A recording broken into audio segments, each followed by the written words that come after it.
Tradingda qilinadigan eng katta 30 xato. Birinchi bo'lib, siz hech qachon tradingni boshlar ekan o'zingizni, tijoratingizni darhol tashlamang.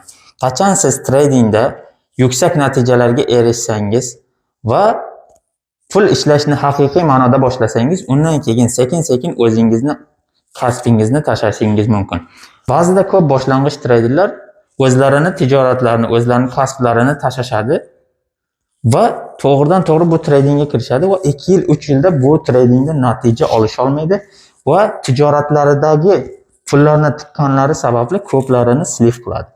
Shu sababdan tradingni qo'shimcha bir ish holida sekin-sekin 1 yil, 2 yil o'rganib, undan keyin butun sarmoyangizni tiqsangiz bo'ladi. Lekin undan oldin hech qachon tradingga o'zingizni ishingizni tashlab, tradingga butun fokusingizni bermang.